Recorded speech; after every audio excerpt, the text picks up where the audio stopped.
don't think they're going to be aggressive or do anything splashy. I think they'll make a small move or two. I do. I think there will be something. It could come down the pike today or tonight. It certainly could happen before we go on tomorrow or ahead of the deadline while we're live. I got to tell you, though, I am in the camp that I do think that they should be pretty aggressive and maybe make a splash, do a cannonball, jump into the deep end. This team is really damn good. I don't know how we got here. I don't know what led to this or why, but the stars are aligning and they've got a really, really good building, a culture. The guys are buying into the brotherhood thing. They love their head coach. This quarterback is playing at an elite level and it has been special. I don't think you can just look at these seasons as the first of many like it. Don't worry, there'll be a bunch. Probably. I mean, we're It could be, trending in a good direction, but there's also this season right now where the Cowboys are cooked. You can turn off the burners. They are done. They are spent. They are burnt. We'll get to them in a second.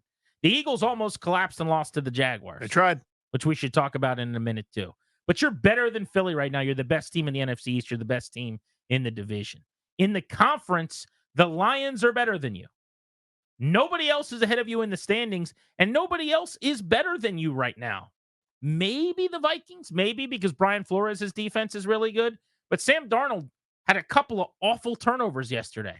It's happening at a very slow snail's pace, but he's starting to make more mistakes. He's doing the Sam Darnold regression. There's a little creakiness there to the Vikings, right? But look at the playoff picture right now. If the season ended today, Washington would be hosting a home playoff game with the 6-3, 7th seeded Green Bay Packers.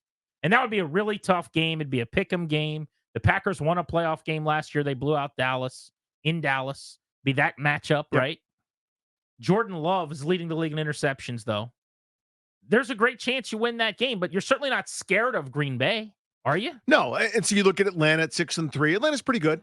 Not great. Washington's better. Yeah, I think Washington's better. The Falcons' defense stinks. They're not good. I think that's the summary, right? I mean, so there's nobody outside of Detroit. I think Detroit is maybe the class of the NFL right now, just the way they're playing. Defensively, I don't know if they've got enough. We'll see, TBD, but they were pretty impressive yesterday, I'll say. Let's play the Harbaugh game. Who's got it better than us? Okay? Right now, this moment. This is the Harbaugh game on Grant and Danny. Harbaugh game. Who's got it better than us? Detroit? Yeah. That's one team that's better in the NFC.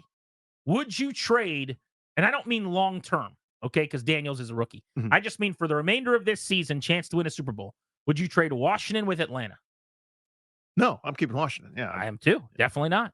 Washington with Arizona? No. Definitely not. By the way, you bludgeoned them a handful of weeks ago. Washington with Minnesota. That win looks better now, by the way. Washington with Minnesota. No, I'm staying Washington.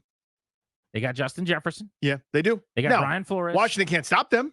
I mean, Sam Darnold will have a great day. Justin Jefferson might go for 277, but Washington can play with them.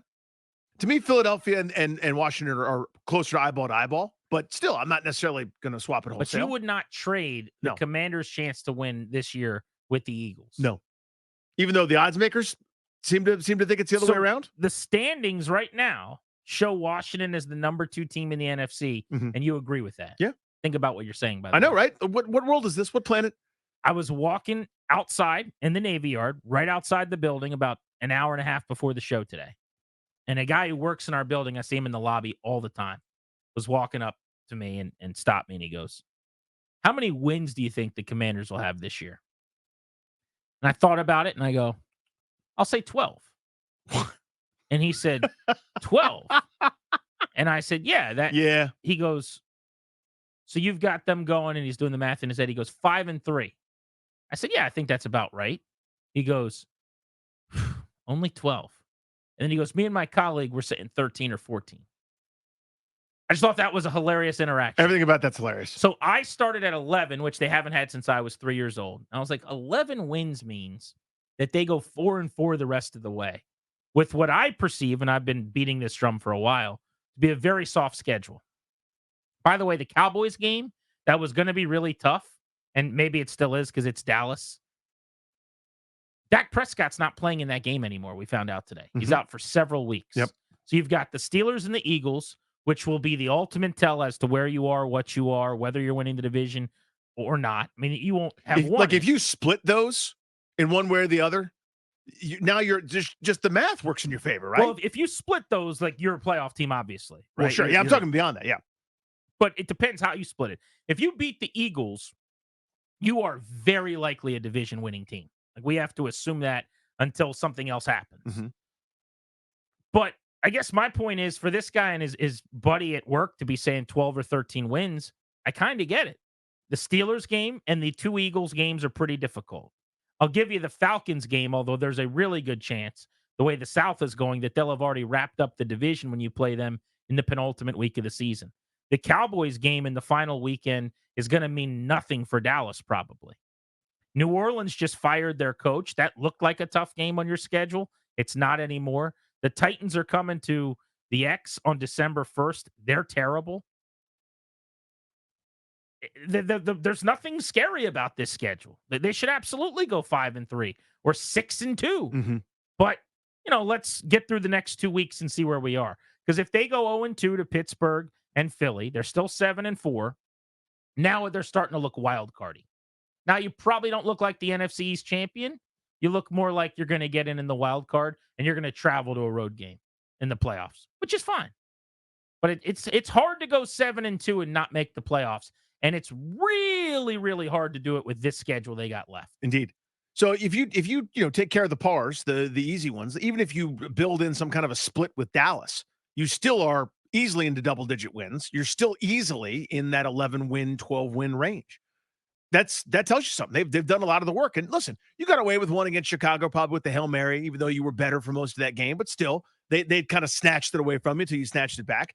You need some fortuitous things where, again, I keep talking about it. No tip passes for interceptions, no fumbles lost, it seems like. The hustle plays of Olamide Zaccheaus and Nick Allegretti, if they don't go your way, maybe you don't win those games. Things like that. You've been incredibly fortunate. So is every team that's up there at the top, right? I mean, that's the nature of it. The Chiefs play nothing but one-score games, it seems like, and they're 7-0. Sometimes one-score games go for the other team. Hasn't happened to them yet. It probably will. So there'll be some regression, some normal things. But when you get to that point where if you were just okay the rest of the way, you're in a really good spot, that's what they've earned. And that's the beauty of getting off to that kind of start, where it's not a start anymore. It's half a season. So if the guy that came up to me out on the street and asked me, hey, what's your opinion on how many games they're going to win this year? If he did that to you, what would you have said? I would say 11. Just, again, I'm going, bad luck's going to happen. So, like, something's going to happen where you go, oh, man, they shouldn't have lost that game. So you're just basing that on the fact that, like, you're expecting a natural regression because they can't possibly be this good, not based on how they've played necessarily. Right. To me, it's two distinct things. I think you can be as good as they are. I'm now in this is a very good team camp, and still drop a game. See last week against Chicago. Of course. You can be good and go, damn, I can't believe they lost. But Chicago's better than most of the teams they have left on the Absolutely. Absolutely. My point is that, let's go 4-4 here. Mm-hmm. You think they split the Eagles and the Steelers probably. Yep. That's 1-1. Then you've got them playing Cooper Rush in Dallas. That's a win. Yes. 2-1. Then they play the Titans 3-1.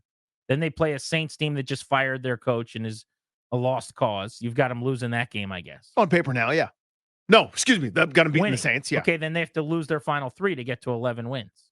Yeah, I mean, that's one way to do By it the way, now. This is crazy to think about. Totally. But I'm just saying, right now, this moment, if you're picking the games, you've got them right now at 4-1. Yeah, then maybe.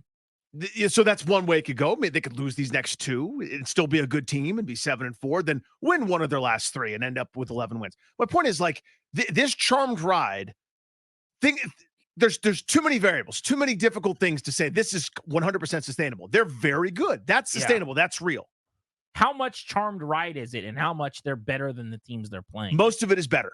The other part's charmed. Like, again, they're better than Chicago. Chicago has that game dead to rights and wins it 1,000 times out of 1,001. I hate. No, they whooped the Bears' ass for 3.5 quarters. I was there. I wasn't there, but I saw it. No, I would never go. Told me, no, I'll never go again. There should never be a stadium there. They were the better team the entire time. I know. They almost lost, but that's my case. That's my point. I understand, but you can't just chalk that up as like they should have lost and won on a Hail Mary. I'm not chalking it up. I'm saying that sort of things happens, and then the miracle doesn't go your way.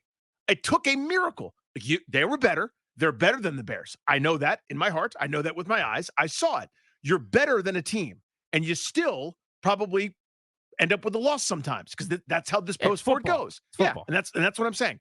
That's the charmed life part, where they're better than Dallas. They're better than Tennessee, New Orleans, Philadelphia, better than Atlanta, but better than pretty much every team on their schedule, I think, except for Philadelphia, where you would say they're distinctly better. Maybe not Pittsburgh. Maybe not Pittsburgh as well. But my point is, you could be better than those teams and not have that break. That fumble that you've recovered in every game doesn't go your way. The spot doesn't work out for Austin Eckler on 4th and an inch.